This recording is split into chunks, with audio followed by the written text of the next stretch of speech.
what others just dream of.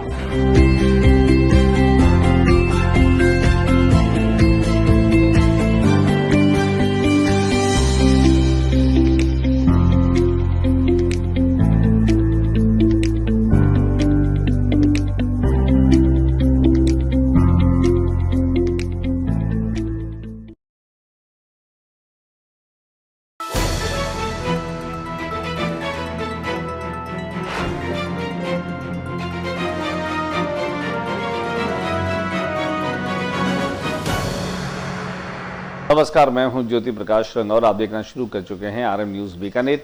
मेरे YouTube channel ज्योति times पर आप बीकानेर की ताज़ा तरीन खबरें देखने के लिए पहले अगर आपने मेरे चैनल को सब्सक्राइब नहीं किया है तो ज्योति टाइम्स को आप सब्सक्राइब कर लीजिए और फिर आगे बढ़ें और देखें कि बीकानेर में आज दिन भर क्या रहा। खास एक नज़र डाल लेते हैं तमाम घटनाओं। भारत ने पाकिस्तान पर एयर स्ट्राइक, पाकिस्तान के 9 आतंकी ठिकाने तबाह, ऑपरेशन सिंदूर।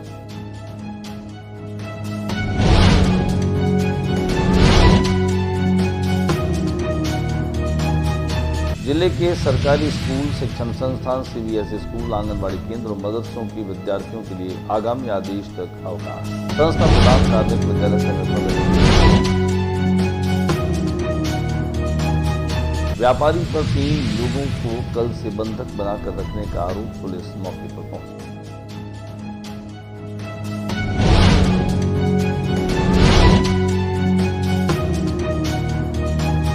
बीकानेर में 15 मिनट का रहा ब्लैकआउट, आमजन ने बंद की लाइट्स।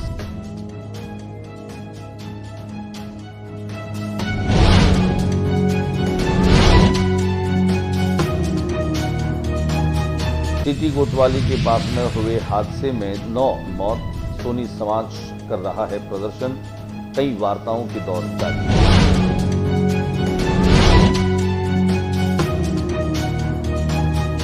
गैस सिलेंडर ब्लास्ट और रेस्क्यू ऑपरेशन के साथ कुछ और निकले शव, मृतकों की संख्या पहुंची 9।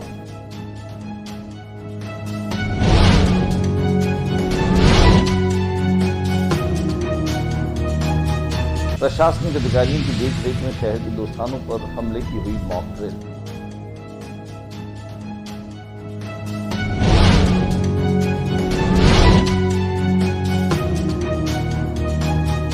इंडेन बॉटलिंग प्लांट में सिविल मॉक फायर ड्रिल का हुआ आयोजन।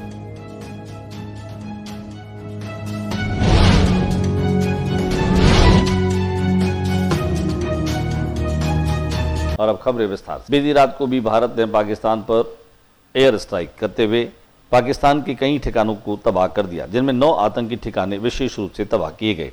ऑपरेशन सिंदूर के तहत देर रात तक भारत ने ऑपरेशन सिंदूर के तहत पहलगाम का बदला लिया। आधी रात को एयर स्ट्राइक पाकिस्तान के 9 आतंकी ठिकाने उन्होंने तबाह कर दी। पहलगाम आतंकी हमले की 15वें दिन बड़ी कार्रवाई करते हुए भारत ने मंगलवार को आधी रात के बाद एयर स्ट्राइक कर पाकिस्तान के 9 आतंकी ठिकाने तबाह कर दिए। मीडिया रिपोर्ट्स के मुताबिक बीकानेर के हाजोवाला से विमानों ने उड़ान भरी। पाकिस्तान को सबक सिखाने और आतंकी ठिकानों को नष्ट करने के लिए भारतीय सेना ने पाकिस्तान उसके कब्जे वाले जम्मू कश्मीर में ऑपरेशन सिंदूर चलाया।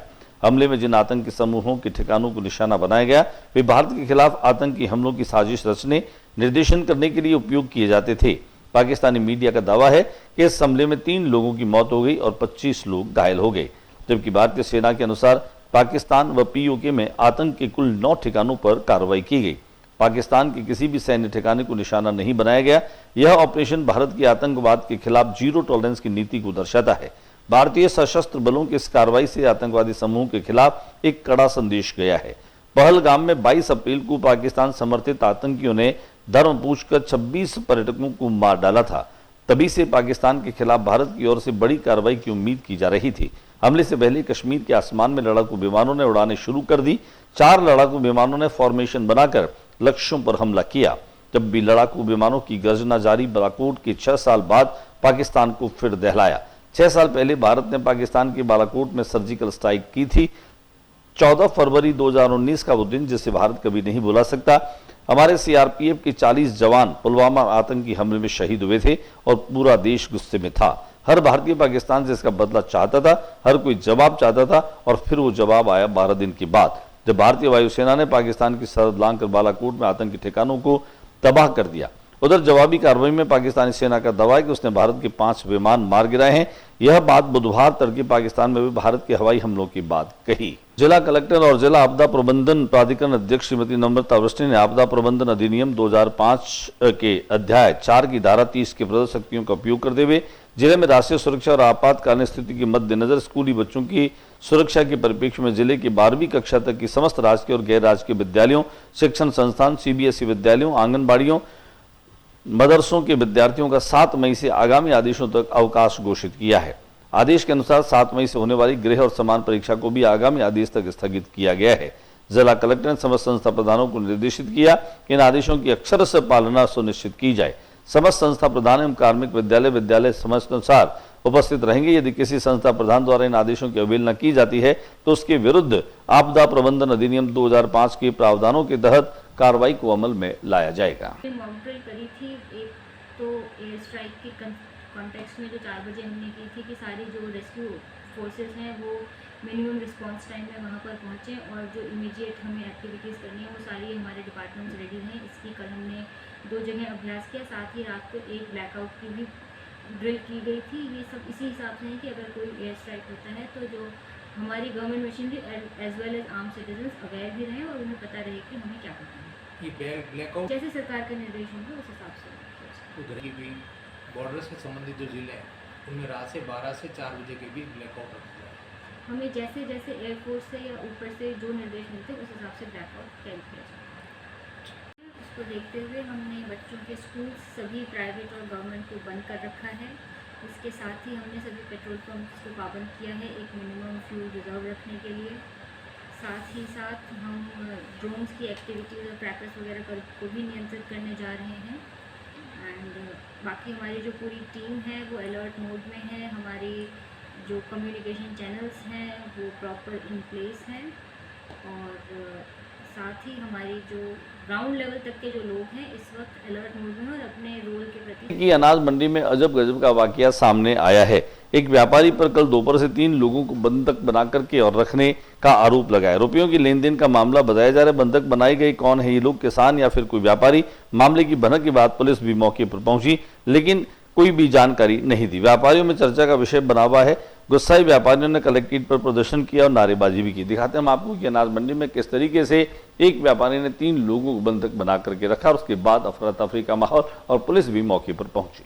बीकानेर में 15 मिनट का ब्लैकआउट रहा। ब्लैकआउट के समय हालांकि पूरा बीकानेर जो है वो अंधेरे में डूबा रहा लेकिन कुछ जगहों पर जो है वह सायरन सुनाई नहीं दिया। कई जगहों पर लाइट जलती भी रही। बावजूद उसके कि लोगों ने जबरदस्त तरीके से सहयोग किया और पूरा बीकानेर जो है वह ब्लैकआउट रहा और यह करीब करीब 15 मिनट जो है वो रहा। पूरा बीकानेर अंधेरे में पूरी तरीके से डूबा रहा।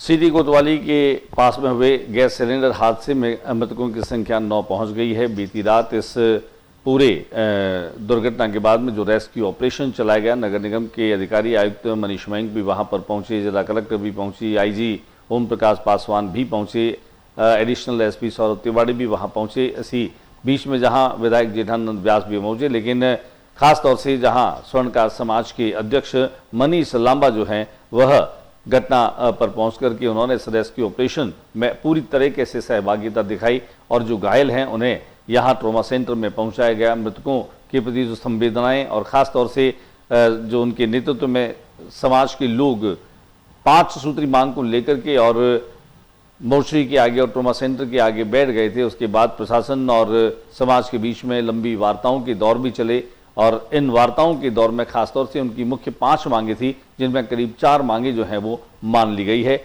अभी हाल ही में हमने मनीष लांबा से दूरभाष पर बात की। मोबाइल पर बातचीत करने के बाद मनीष लांबा ने बताया कि जो है वह मृतकों की पोस्टमार्टम हो गए हैं। उनकी जो डेड बॉडी है वो उनके निवास तक पहुंचाने की व्यवस्था कर दी गई है। निविदा पर और संविदा पर नौकरी लगाने की उनकी जो मांग थी वो मान ली गई है। CM जो आपदा कोष है, सहायता कोष है, उससे मृतकों को सहायता मिलेगी और 15 लाख रुपए की जो मांग थी वो करीब करीब जो है वह मान ली गई है, ऐसा भी उन्होंने कहा। इसके अलावा उन्होंने कहा कि हमारी जो जितनी वाजिब मांगे थी वो सारी मांगे मान ली गई हैं और अब जो है मृतकों का पोस्टमार्टम हो गया है। मृतकों की जो डेड बॉडी है वो उनके परिजनों तक पहुंचा दी गई है और रेस्क्यू ऑपरेशन जो है वो करीब करीब पूरा हो गया है। आइए हम आपको पहले दिखाते हैं कि क्या कुछ कहा इस पूरे घटनाक्रम पर जो ये दुखांतिका और दुर्घटना हुई। इस पर मनीष लांबा जयपुर से सीधे भी यहाँ पर पहुंचे और यहाँ प्रशासन के साथ में मिलकर, स्थानीय लोगों के साथ और समाज के लोगों के साथ मिलकर के और पूरी तरीके से इस घटनाक्रम पर वे अपनी नज़र बनाए हुए थे और वे यहाँ पर लोगों को मदद भी कर रहे थे। समाज के लोगों के साथ भी यहाँ लोगों को मदद पहुँचा रहे थे। देखिए, अभी तक 9 मृत्यु हो चुकी है। प्रशासन से हमने 25 लाख रुपए की मांग रखी थी और जो भी डेड बॉडियाँ बंगाल जाने वाली थी, बंगाल जाने की व्यवस्था सरकार कराई और जो भी इस तरीके का अनऑथराइज वहाँ पर और भी चल रहे हैं, जिसमें 2 बेसमेंट, किसी में 3 बेसमेंट और उनमें अनलीगल सिलेंडर भी लगे हुए हैं, उन सबको सीज करने की बात की। अभी तक सरकार ने 4 मांगें मान ली है हमारी, जिसमें से 4 महत्वपूर्ण मांगों में से ये थी। 5 मांगे थी जिसमें से 4 मान ली गई है। एक मांग थी कि इस पूरी घटना की न्यायिक जांच होगी, तो भी आईटी साहब आए थे मौके पे, वो पूरी घटना की न्यायिक जांच करने के लिए कह के चले गए। दूसरा हमारा पॉइंट था कि वहाँ के जो 2 बेसमेंट, 3 बेसमेंट जहाँ पे भी है उनको सीज किया जाए। तो निगम आयुक्त जी ने भी ये फोन करके आश्वासन दिलाया है कि कल ही से उन पर कार्रवाई करके इस प्रकार के जो भी अनऑथराइज बेसमेंट्स है उनको बंद कर दिया जाए। तीसरी हमारी मांग थी कि जिस व्यक्ति का ये मार्केट था, उसने आज तक करोड़ों रुपए इन गरीब व्यक्तियों से किराए के रूप में बिना सुरक्षा प्रदान किए किराया दे रहे, जिसकी कोई परमिशन उन्होंने बनाने की भी ली नहीं है, सुरक्षा नियमों का ध्यान दिया नहीं है। उस व्यक्ति की गिरफ्तारी हो और उस व्यक्ति से इस परिवार को उचित मुआवजा 15-15 लाख रुपए दिलाया जाए। तो इस पर प्रशासन ने ये कहा है कि हमारी टीमें लगी हुई है, जल्दी उस व्यक्ति को गिरफ्तार कर लिया जाए। चौथी हमारी मांग थी कि जो भी बंगाल के व्यक्ति हैं उनकी डेड बॉडी डीप फ्रीज के साथ में परिवार के लोगों के साथ व्यवस्था करा करके वहाँ तक पहुँचाई जाए। तो निगम आयुक्त जी ने भी थोड़ी देर पहले हमें ये आश्वासन दिया है कि डीप फ्रीज और आइस बॉक्स के साथ में ये डेड बॉडीज वहाँ पहुँच जाए। तो इन सब चीज़ों को देखते हुए सरकार ने 5 में से 4 मांगे मान ली है। अभी माननीय विधायक जनानंद जी हमारे साथ बैठे हैं, वो लगातार सीएम साहब से बात कर रहे हैं कि मुख्यमंत्री सहायता कोष से क्या मदद मिल सकती है। उस मदद के लिए जनानंद जी भी, कलेक्टर मैम भी सीएमओ में सीएम साहब से बात कर रहे हैं, क्योंकि सीएम साहब एक महत्वपूर्ण मीटिंग में, उसके निकलते हुए उनसे बात हो जाएगी। माननीय अर्जुन राम जी ने भी अभी बात की थी, वो भी सीएम साहब से इनके लिए बात कर रहे हैं। इन व्यक्तियों के, कुछ व्यक्तियों के चिरंजीवी जो है उनका चिरंजीवी से लाभ मिल रहा है और जिनका नहीं मिल पा रहा है उनका मुख्यमंत्री सहायता कोष से बात करने की बात कर रहे हैं। माननीय विधायक जी लगातार पिछले 4 घंटे के साथ हमारे समाज के साथ मीटिंग कर रहे हैं और आश्वासन है माननीय विधायक जी का। विधायक जी ने तो इतनी बड़ी बात कह दी, लेकिन मैं मेरी तनख्वाह में से 50,000 रुपये प्रत्येक परिवार को देने के लिए तैयार हूँ। बगैर नॉर्म्स की जो बात है उसके लिए शिकायत की गई, लेकिन उस पर कार्रवाई नहीं। ये एक सरकार का सबसे बड़ा माइनस पॉइंट था या प्रशासन का माइनस पॉइंट था कि उन पे कार्रवाई होनी जरूरी है। जो कार्रवाई आपसे उन्होंने वहाँ पे चालू कर दी गई, ऐसा हमें भी पता चला है कि कई नोटिस दिए हैं तो कईयों को कल सीज भी किया जाएगा। लेट नहीं हो गई कार्रवाई, अब लेट हो गई तो उसका क्या कर सकते हैं। जब इतनी बड़ी जनहानि हुई है तो उसके बाद भी अगर प्रशासन जाग जाए, आगे ऐसी परिस्थितियां ना हो, कम से कम ये व्यवस्था तो हो। वहीं इस मौके पर हमने निगम के आयुक्त मनीष मयंक से भी की बातचीत। आज से लेकर कल 11 बजे सुबह के आसपास से सूचना मिली थी कि गैस सिलेंडर के विस्फोट से उसमें ये विस्फोट हुआ, जिससे मलबा लोगों पर गिरा और कई लोग नीचे भी और मलबे के अंदर की जगह। चूँकि ये एरिया कंजेस्टेड है और जगह एंटर करने की कम थी, तो इसके रेस्क्यू ऑपरेशन में काफ़ी समय लग रहा है और सारी मशीनरी निगम के द्वारा यहाँ के जो लोग हैं, समाज के लोग हैं, उनके द्वारा प्रोवाइड कराई गई। इसमें SDRF की टीम भी है, सिविल डिफेंस की टीम, गार्ड की टीम, क्रेन, हाइड्रा क्रेन जैसे भी सारे लोग लगे हुए थे। तो आज तक अभी 8 मृत्यु हुई है, जिनको बीकानेर शहर की कोतवाली के पास में थाना इलाके में बुधवार को जो गैस सिलेंडर का हादसा हुआ था, उस हादसे के बाद में देर रात तक 3 जनों के और शव मलबे से निकाले गए। शवों की पहचान देशमुख निवासी किशन और सोनू रामस्वरूप के रूप में हुई है। अब इस हादसे में मृतकों की संख्या करीब 9 पहुंच गई, जबकि 8 बजे जो है वो अस्पताल तक पहुंचे और उनमें करीब 8 जने अस्पताल में भर्ती भी हैं। गौरतलब रहे कि बुधवार सुबह करीब 11 बजे कोतवाली थाने के सामने स्थित मदान मार्केट में गैस सिलेंडर ब्लास्ट हो गया था, जिसमें मार्केट की एक मंजिल की छत गिर गई और मलबे में कई लोग जो हैं वो दब गए थे। एसडीआरएफ और सिविल डिफेंस के अलावा पुलिस की ओर से पूरे दिन और रात राहत कार्य चलाए गए, रेस्क्यू ऑपरेशन चलाया गया, जिसमें मलबे से 5 लोगों के शव और निकाले गए। इस हादसे में 21 दुकानें भी ध्वस्त हुई है। बीकानेर प्रशासनिक अधिकारियों की देखरेख में यहां मॉक ड्रिल जो है उसे संपन्न किया गया। भारत पाकिस्तान सीमा के निकट स्थित नाल थाने और गैस प्लांट मॉक ड्रिल का आयोजन किया गया। नाल थाने पर एयर स्ट्राइक की मॉक ड्रिल हुई। ठीक 4 बजे काल्पनिक एयर स्ट्राइक की सूचना दी गई, जिसमें थाने में आग लगने की स्थिति बताई गई। सूचना मिलते ही दमकल विभाग की गाड़ियां मौके पर पहुंची। इसके पहले थाना स्टाफ ने घायल पुलिसकर्मियों को प्राथमिक चिकित्सा दी और 4 घायलों को एम्बुलेंस से कोठारी अस्पताल भेजा गया।